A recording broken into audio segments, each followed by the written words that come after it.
छत्तीसगढ़ में प्रमुख योगदान किनका रहा इसको इम्प्लीमेंट, हालांकि मध्य प्रदेश तो ऑलरेडी लागू कर चुका था, लेकिन फिर भी योगदान किसका रहा? अजीत जोगी और अमर अग्रवाल जी का। ठीक है, उस समय मंत्री भी थे और अजीत जोगी जो है मुख्यमंत्री बने, पहले मुख्यमंत्री हैं छत्तीसगढ़ के। तो इनका जो है सराहनीय योगदान रहा, ऐसा आप मान के चल सकते हो छत्तीसगढ़ में। यानी छत्तीसगढ़ राज्य स्तरीय क्रियान्वयन के संवाहक कौन है? स्टेट लेवल इम्प्लीमेंटर्स दो लोग हैं, एक तो अजीत जोगी और अमर अग्रवाल जी, क्योंकि पंचायती राज विभाग इनको मिला था। ठीक है, तो इस नाम से इनका नाम विशेष करके आएगा। और अजीत जोगी कौन है? मुख्यमंत्री थे उस टाइम, तत्कालिक मुख्यमंत्री। तो इस प्रकार से पंचायत स्तर पर स्व सहायता समूहों को जोड़ा जाना और पंचायती राज व्यवस्था को छत्तीसगढ़ पंचायती राज अधिनियम 1993 के माध्यम से छत्तीसगढ़ में इंप्लीमेंट कर देने का काम श्री अजीत जोगी और अमर अग्रवाल जी का था। इस प्रकार से छत्तीसगढ़ स्तर पर राज्य स्तरीय क्रियान्वयन का संवाहक स्टेट लेवल इंप्लीमेंटर इन दोनों को माना जाता है। कौन कौन है? अजीत जोगी और अमर अग्रवाल। क्लियर? चलिए, इंट्रोडक्शन सबको समझ में आया? ये उसी को तालिका में दिया गया है।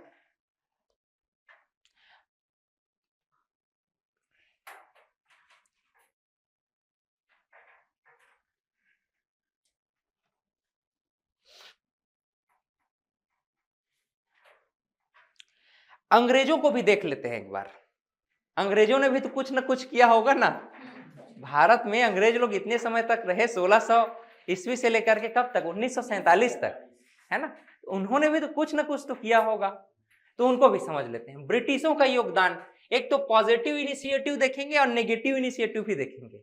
उन्होंने शोषण भी तो किया है ना, तो पॉजिटिव इनिशिएटिव भी देखेंगे और नेगेटिव इनिशिएटिव भी देखेंगे। अब देखो पॉजिटिव इनिशिएटिव्स देखिए, पंचायती राज अंडर ब्रिटिश रूल, कंट्रीब्यूशन, हाँ एक्सप्लॉयटेशंस, यानी कि शोषण क्या किया और योगदान क्या किया, ये दोनों हम देखना चाहते हैं। देखो लॉर्ड रिपन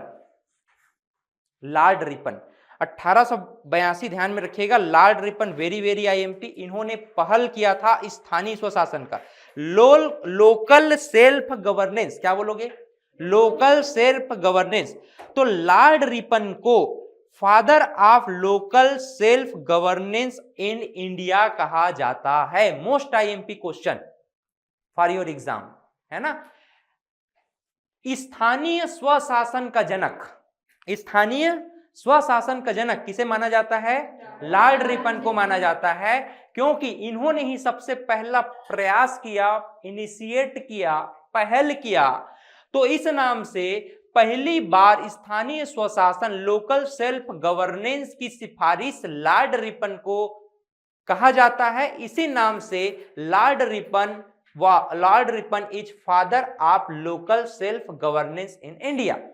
ठीक है, लॉर्ड रिपन जो है स्थानीय स्वशासन के जनक हैं। लॉर्ड रिपन स्थानीय स्वशासन के जनक हैं।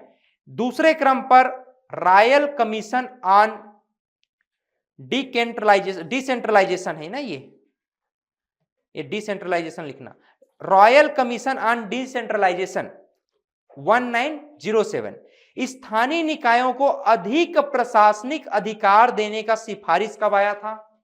1907 में, अंग्रेजों के माध्यम से। उसको क्या कहा गया? रॉयल कमीशन ऑन डिसेंट्रलाइजेशन कहा गया। ठीक, 1919 का मॉन्टेग्यू चेम्सफोर्ड सुधार हम लोगों ने ऑलरेडी पढ़ा भी है।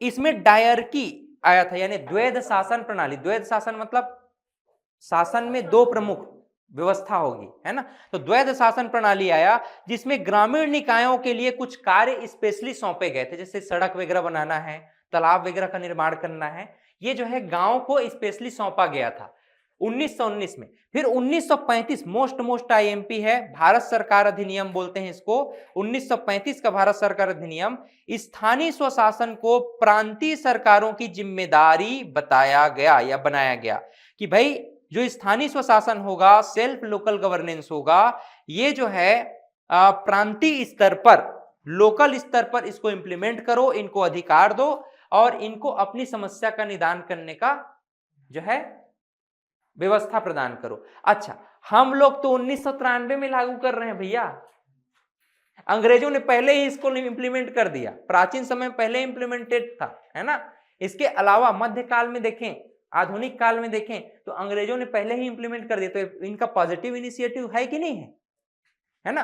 बल्कि हम लोग इनके अपेक्षा बहुत पीछे हैं एक प्रकार से देखा जाए तो, व्यवहारिक दृष्टिकोण से। हम लोग आजादी के बाद 1993 में, हम कितना साल हो रहा है, 1947 से 1993 कैलकुलेट करो जल्दी, लगभग 48 साल, है ना। 48 हो रहा है, 45 एग्जैक्ट बताओ कितना हो रहा है, 45 की 48? 45 कितना, आजादी के 45 साल बाद इसको हम लोग लागू कर रहे हैं, ठीक है। तो इसमें देखिए मुख्य रूप से इसमें क्या था, प्रशासनिक ढांचा, स्पेशली चुनाव की पद्धति, वित्तीय अधिकारों की सीमाएं निर्धारित करना, नगर पालिका और जिला बोर्ड जैसे निकायों की स्थापना करना अंग्रेजों का प्रमुख रूप से योगदान आप मान के चल सकते हो।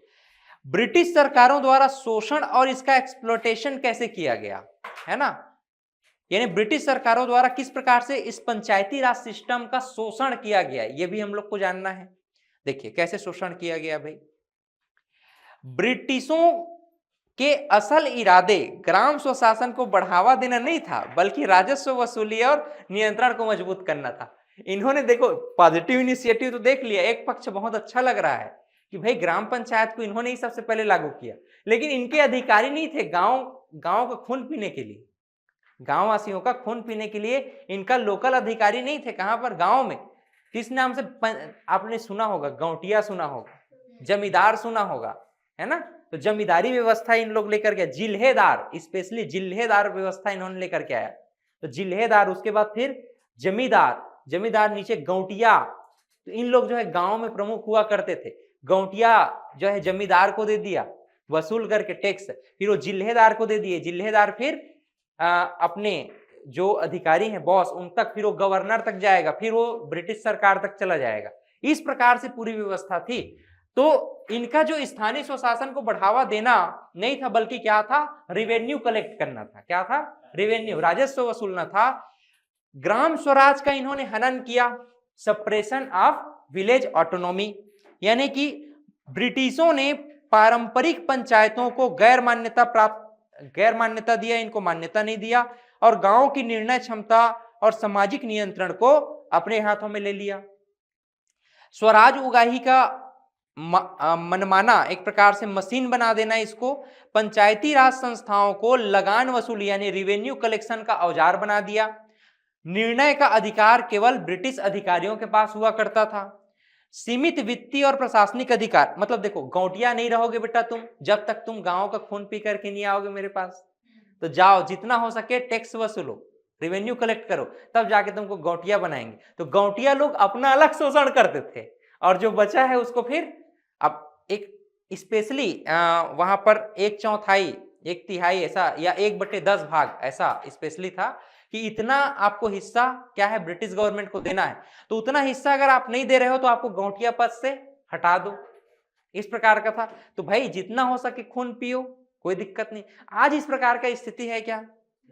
जीएसटी तो है जी, अब सेंट्रल गवर्नमेंट, हालांकि लोकल गवर्नमेंट में नहीं है, लोकल गवर्नमेंट में। या फिर आप देखो ग्राम पंचायतों में सामान्य रूप से टैक्स नहीं लेते। मैंने एक वाक्य बताया था अपने ग्राम पंचायत का, वहां टैक्स लिया गया था। हाँ, वो भी कब? जब विकट परिस्थिति थी, कोविड आया था, किसी के पास सोर्स ऑफ इनकम नहीं था, उस समय ग्राम पंचायत क्या ले रहा था अपने यहाँ? टैक्स वसूल रहा था। घर में टैक्स वसूल रहा था, पानी में टैक्स वसूल रहा था, नाली में टैक्स वसूल रहा था हमसे, समझ रहे हो? ऐसी स्थिति थी, मतलब नया नया बने थे, कोई बता दिया था टैक्स वसूल सकते हो तो वसूलो भाई जितना हो सके। तो इस प्रकार से समझ रहे हो। अच्छा, अब देखिए सीमित वित्तीय प्रशासनिक अधिकार था, यानी इनको स्वतंत्र, पंचायतों को स्वतंत्र बजट, न्यायिक और विकासात्मक अधिकार नहीं दिए गए। उनका उपयोग केवल सूचना पहुंचाने और आदेश लागू करने तक सीमित रहा। यहाँ के जो अधिकारी हैं उनका ना पंचायत में प्रतिनिधित्व का अभाव, मतलब चुनावों के स्थान पर नामांकन प्रणाली, नॉमिनेट किया जाता था। अयोग्य वर्गों को बाहर रखना और जनता की भागीदारी सीमित बनाना, मतलब वही जो गौटिया शब्द में बोला ना, गौटिया शब्द, कि आपको हम नॉमिनेट करते हैं गौटिया, आप जितना टैक्स वसूल करके लाओगे हम सबसे प्रिय हो हमारे, डायरेक्ट अपना हाथ गंदा नहीं करना है। इन्हीं लोगों में से कोई किसी को गौटिया बनाओ जो बढ़िया वाचाल हो, चापलूस हो, बेईमान किस्म का हो थोड़ा, और ज्यादा टैक्स वसूल सके। हमको मतलब नहीं, हमको डायरेक्ट जो है कनेक्टेड नहीं रहना है। तो बीच में बिचौलिया ला देते थे जमींदार गौटिया लोग, और उन लोग फिर शोषण करते थे। ठीक है, हर गौटिया और हर जमींदार जो है दुष्ट प्रकृति का था ऐसा भी नहीं है ना, कुछ लोग थे जो अच्छे लोग भी थे, है ना। ब्रिटिश शासन का पंचायती राज पर क्या सकारात्मक और नकारात्मक प्रभाव पड़ा, अभी हम लोगों ने देखा कि भाई क्या सकारात्मक था। इन्होंने स्थानीय निकायों का शुरुआत किया, लेकिन ग्राम पंचायतों का क्षरण भी इन्होंने किया। कानूनी पहल अधिनियमों के माध्यम से ढांचा बनाया और अधिकारों को अपने पास सुरक्षित रख लिया। प्रतिनिधित्व चुनाव में सैद्धांतिक शुरू हुआ था, लेकिन बाद में जन भागीदारी खत्म और नॉमिनेशन चालू हो गया। लक्ष्य जो है स्थानीय प्रशासन में सहभागिता था, लेकिन एग्जैक्टली क्या कर रहे थे, टैक्स वसूलने का काम, टैक्स वसूलने का इन्होंने अथॉरिटी बना लिया था। ठीक है, तो इस प्रकार से रिपन ने किया आरंभ, पर आत्मा रही गुमनाम, भारत ने दी संवैधानिक जान, बनी पंचायतें महान।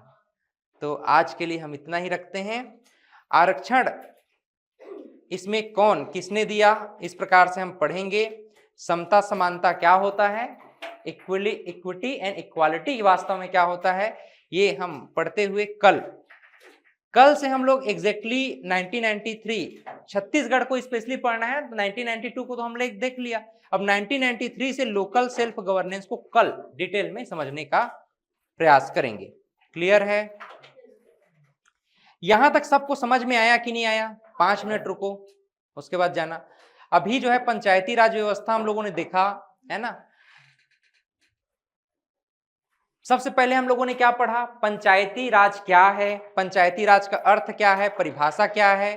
ठीक है, इसके बाद हमने विकेंद्रीकरण पढ़ा, विकेंद्रीकरण क्या है, किस प्रकार से है, और विकेंद्रीकरण किस प्रकार से लागू हुआ, और उसका क्या अथॉरिटी है, क्या की फैक्टर्स हैं, ये देखा। फिर पंचायती राज का जो क्रोनोलॉजिकल क्रिएटिव स्ट्रक्चर है, ये हम लोगों ने पढ़ने का प्रयास किया। फिर हमने देखा कि भाई पंचायती राज ब्रिटिश गवर्नमेंट ने कैसा कंट्रीब्यूट किया और एक्सप्लॉयटेशंस किस प्रकार से किया, ये हम लोगों ने देखा। इसके बाद फिर हम कल नेक्स्ट क्लास पर बात करेंगे। चलिए, थैंक यू आज के लिए।